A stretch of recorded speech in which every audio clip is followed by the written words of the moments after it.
नमस्कार, आप देख रहे हैं क्राइम 24 आवर्स और मैं हूं आपके साथ ज्योति कनौजिया। आइए नजर डालते हैं खबरों की ओर। राजू टेहट हत्याकांड को लेकर राजस्थान की सियासत गर्मा गई है। भाजपा और रालोपा ने सीकर गैंगवार को लेकर गहलोत सरकार को घेरा है।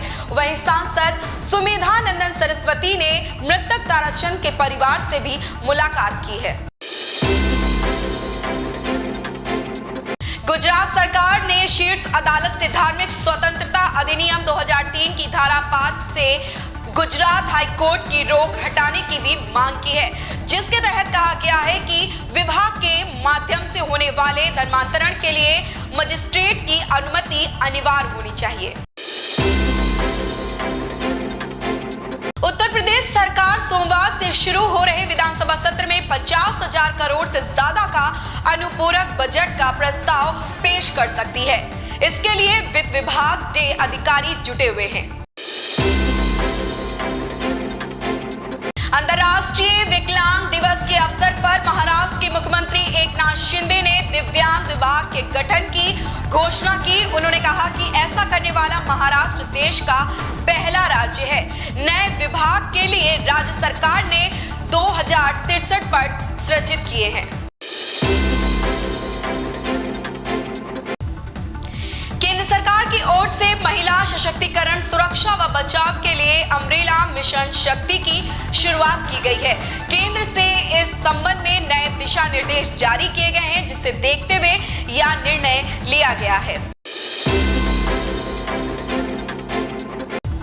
एक समय था जब डलनाज ईरानी बॉलीवुड का जाना पहचाना नाम थी। उन्होंने शाहरुख खान के साथ फिल्म कल हो न हो और रावण में भी काम किया है। वह कभी कभी टीवी शो में भी नजर आती है, लेकिन पिछले काफी समय से डलनाज बेरोजगार है, वह काम की तलाश में है। भारत को G20 की अध्यक्षता मिलने के बाद फ्रांस के राष्ट्रपति इमैनुएल मैक्रों ने शनिवार को प्रधानमंत्री नरेंद्र मोदी के साथ अपनी एक तस्वीर ट्वीट की। अपने ट्वीट में उन्होंने पीएम मोदी की तारीफ की है। स्कूल के प्रमुख पीटर बेक ने बताया, कोरोना के बाद जब भौतिक कक्षाएं शुरू हुई, हमने महसूस किया छात्र सारा दिन अपने मोबाइल में बने रहते हैं और उन्होंने साथी छात्रों से बातचीत तक बंद कर दी थी। विधायक इरफान सोलंकी के मामले सोमवार से शुरू होने वाले 3 दिवसीय विशेष सत्र के ठप करने की तैयारी है। इसके लिए सपा विधायकों ने रणनीति तैयार की है, जिसमें सपा अध्यक्ष अखिलेश यादव से भी अनुमति ली गई है। मद्रास हाईकोर्ट ने पवित्रा और सुरक्षा का हवाला देकर तमिलनाडु के मंदिरों में मोबाइल फोन पर प्रतिबंध लगाने का आदेश दिया है। न्यायमूर्ति आर महादेवन और न्यायमूर्ति जे सत्यनारायण प्रसाद की पीठ ने एक जनहित याचिका पर सुनवाई के दौरान राज्य के हिंदू धार्मिक और धर्मार्थ बंदोबस्त विभाग को यह निर्देश दिए गए हैं।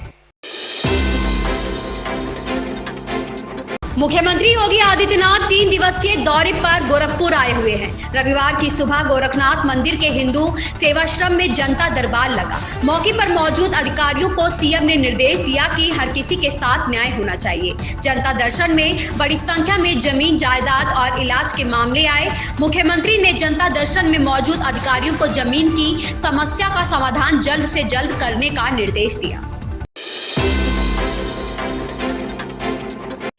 कांग्रेस सांसद राहुल गांधी अमेठी से फिर चुनाव लड़ सकते हैं। वह यहां के लोगों से न सिर्फ लगातार संवाद कर रहे हैं, बल्कि अब भी पार्टी के भीतर सांगठनिक चुनाव के लिहाज से अमेठी का ही प्रतिनिधित्व करते हैं। कांग्रेस भले ही कितना भी एकजुटता का दावा कर ले, लेकिन गहलोत और पायलट की लड़ाई सुलझती नजर नहीं आ रही है। अब भारत जोड़ो यात्रा की एंट्री से ठीक पहले गहलोत और पायलट समर्थक एक दूसरे से भिड़ गए। पुलिस ने बीच बचाव कर मामला शांत करवाया। दिल्ली के मुख्यमंत्री अरविंद केजरीवाल ने परिवार के साथ मतदान किया। वोट डालने के बाद अरविंद केजरीवाल ने कहा कि हम दिल्ली से बेहद प्यार करते हैं। दिल्ली की जनता से अपील है कि वह मतदान करें। प्रधानमंत्री नरेंद्र मोदी के अहमदाबाद में रोड शो और मध्य गुजरात में सर्वाधिक फोकस की वजह क्या है? जानकार इसे क्षेत्र के माहौल को साधने की कोशिश बता रहे हैं। लोगों के मुताबिक मोदी और अमित शाह के ताबड़तोड़ रोड शो से माहौल बदल भी रहा है। गवर्निंग काउंसिल की अध्यक्षता भारतीय राष्ट्रीय इंटरनेट एक्सचेंज के सीईओ अनिल कुमार जैन करेंगे। यह काउंसिल मल्टीलिंगुअल इंटरनेट के बारे में राष्ट्रीय स्तर पर गठित समितियों के कामकाज की निगरानी करेगी। पश्चिम बंगाल के ऊर्जा मंत्री अरूप बिस्वास ने कहा कि केंद्र सरकार ने ग्रीन हाइड्रोजन और अमोनिया के उत्पादन के लिए संभावित राज्य के रूप में बंगाल की पहचान की है। राज्य सरकार पायलट परियोजना के रूप में दुर्गापुर में हरित हाइड्रोजन संयंत्र स्थापित करने की योजना बना रही है। गुजरात सरकार ने शीर्ष अदालत से धार्मिक स्वतंत्रता अधिनियम 2003 की धारा 5 पर से गुजरात हाईकोर्ट की रोक हटाने की भी मांग की, जिसके तहत कहा गया कि विवाह के माध्यम से होने वाले धर्मांतरण के लिए मजिस्ट्रेट की अनुमति अनिवार्य होगी। सोशल मीडिया पर बीते कुछ दिनों से पाकिस्तानी लड़की आयशा का डांस वीडियो तेजी से वायरल हो रहा है। आयशा ने मेरा दिल या पुकारे आजा के रिमिक्स वर्जन पर डांस किया था। इस गाने पर सोशल मीडिया इन्फ्लुएंसर से लेकर मनोरंजन जगत से जुड़े सितारे भी इस पर डांस कर रहे हैं। वहीं अब इस लिस्ट में बॉलीवुड की धक धक गर्ल माधुरी दीक्षित का नाम भी शामिल हो गया है। अभिनेत्री ने अपना डांस वीडियो को शेयर किया है, जिसमें वह बेहद खूबसूरत लग रही हैं, लेकिन इसकी वजह से वह ट्रोल्स के निशाने पर भी आ गई है। दिल्ली नगर निगम के चुनाव के बीच बीजेपी नेता मनोज तिवारी ने बड़ा दावा किया है। दिल्ली बीजेपी के पूर्व अध्यक्ष और सांसद मनोज तिवारी ने आम आदमी पार्टी पर आरोप लगाते हुए कहा कि 450 लोगों का वोट काट दिया गया है। उन्होंने कहा कि उनके पास कई लोग आए हैं जिन्होंने शिकायत की है कि उनका नाम वोटर लिस्ट में नहीं है। डूंगरपुर जिले के सीमलवाड़ा कस्बे के मुख्य बाजार में यातायात पुलिस व्यवस्थाओं के अभाव में दिन भर में करीब 1 दर्जन बार मुख्य बाजार में जाम लगना और इस जाम के बीच में अपने फंसे वाहनों को निकालने की मशक्कत करना यहां से गुजरने वाले राहगीरों के लिए आदत सी बन चुका है, जिसका मुख्य कारण सीमलवाड़ा कस्बे में यातायात को संभालने के लिए ट्रैफिक पुलिस की व्यवस्था नहीं होना। वहीं 4 पहिया वाहन चालक मुख्य बाजार में रोड पर ही अपना वाहन खड़ा कर इधर उधर खरीदारी में लग जाते हैं। वहीं तीसरा सबसे बड़ा कारण 3 व्हीलर ऑटो रिक्शा द्वारा बीच बाजार में मनमाफिक अपने ऑटो को खड़ी कर सवारियां उतारने और चढ़ाने का काम बेरोक टोक किया जाता है। ग्रामीणों द्वारा कई बार ट्रैफिक व्यवस्था दुरुस्त करने की मांग भी सीएलजी की बैठक में कही जा चुकी है, जहां पर अधिकारियों द्वारा आश्वासन भी दिया जाता है, परंतु आज तक किसी भी आश्वासन को अमल में नहीं लाया गया। डूंगरपुर में 4 दिसंबर 2022 को एक निर्दयी मां ने नवजात बच्ची को मंदिर में मां जगत जननी के भरोसे छोड़ा।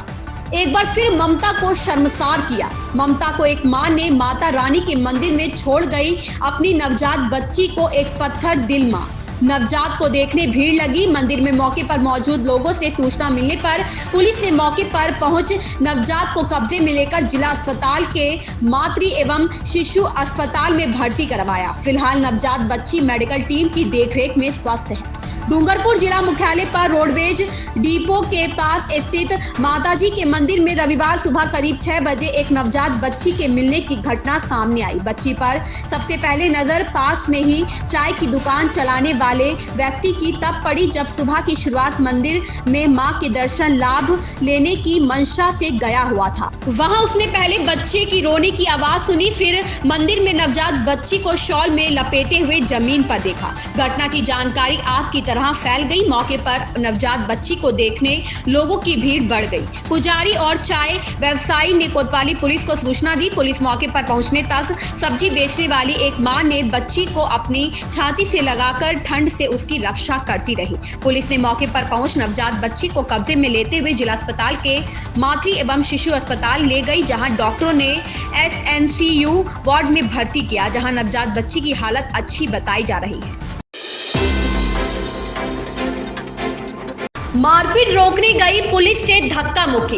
रेलवे फाटक के पास रास्ता क्रॉस करने को लेकर दो गुट भिड़ गए। 100 से ज्यादा लोगों ने एक दूसरे पर लाठी डंडों से हमला किया। मौके पर पहुंची पुलिस से भी लोगों ने धक्का मुक्की की। मामला श्री गंगानगर के अनूपगढ़ का है। इसका वीडियो भी सामने आया है। ड्राइवर कुलदीप ने बताया कि शनिवार को वह अपने 3 साथियों के साथ ट्रैक्टर में पशु चारा भरकर रावपीर फाटक के पास से गुजर रहा था। फाटक पर केवल एक गाड़ी निकलने की जगह थी। पीछे से हाथों में लाठियां, डंडे और गंडासे के साथ कुछ लोग गायों को लेकर आ रहे थे। उन्होंने पहले निकलने की होड़ में झगड़ा करना शुरू कर दिया। मना करने पर मारपीट करने लगे। हमले में पीठ, हाथ, पैर और कई जगह चोट आई। चिल्लाने की आवाज सुनकर कुछ ही दूरी पर रेलवे यार्ड में काम कर रहे मजदूर बीच बचाव के लिए मौके पर पहुंचे। उन्होंने दोनों पक्षों को समझाने की कोशिश की, लेकिन गायों के साथ आए लोगों ने मजदूरों के साथ भी मारपीट शुरू कर दी। सूचना पर डीएसपी जयदेव सिहाग फोर्स के साथ मौके पर पहुंचे। हरियाणा के हिसार जिले की डाड़ी मिर्दात में फर्जी जाति प्रमाण पत्र से चुनाव लड़कर सरपंच बनने वाली दुर्गी देवी ने भारतीय संविधान और अपने पद के प्रति निष्ठावान रहने की शपथ शनिवार को ले ली। यह महिला सरपंच पुलिस की नजरों से फरार है, लेकिन शनिवार को महिला सरपंच घूंघट ओढ़े हुए ग्रामीणों के बीच शपथ ले रही थी। इसका एक वीडियो भी सोशल मीडिया पर वायरल हुआ है, जिसमें वह अपने पद की गरिमा और कर्तव्यों का पालन करने की शपथ ले रही है। सरपंच ने बीसीए की रिजर्व सीट पर फर्जी जाति प्रमाण पत्र के आधार पर चुनाव लड़ा था, जिसके बाद पुलिस ने महिला सरपंच पति सोमवीर और सतीश के खिलाफ धोखाधड़ी और जालसाजी का मुकदमा दर्ज किया है। मधेपुरा के शंकरपुर प्रखंड अंतर्गत बसंतपुर के एक नाबालिग का संदेहास्पद स्थिति में जहर खाने का मामला सामने आया है। अचेत अवस्था में परिजनों ने इलाज के लिए उसे मधेपुरा सदर अस्पताल में भर्ती करवाया है। मिली जानकारी के अनुसार शंकरपुर प्रखंड के बसंतपुर निवासी बबलू कुमार यादव का 15 वर्षीय पुत्र बंटी कुमार शनिवार को दोपहर 3 बजे अपने घर से बाहर निकला था और देर शाम सदर प्रखंड के मिठाही में अचेत अवस्था में मिठाही में वहां ही रहने वाले उनके दामाद को मिला। उनके दामाद ने उन्हें इस बात की सूचना दी और उन लोगों से उसे सदर अस्पताल मधेपुरा में भर्ती करवाया। नाबालिग का इलाज कर रहे सदर अस्पताल के डॉक्टर ने बताया कि युवक का प्राथमिक इलाज किया गया, जिसके बाद उसकी स्थिति बिगड़ते देख जननायक Karpoori Thakur medical college refer कर दिया गया है। इन खबरों में बस इतना ही। बने रहे क्राइम 24 आवर्स के साथ।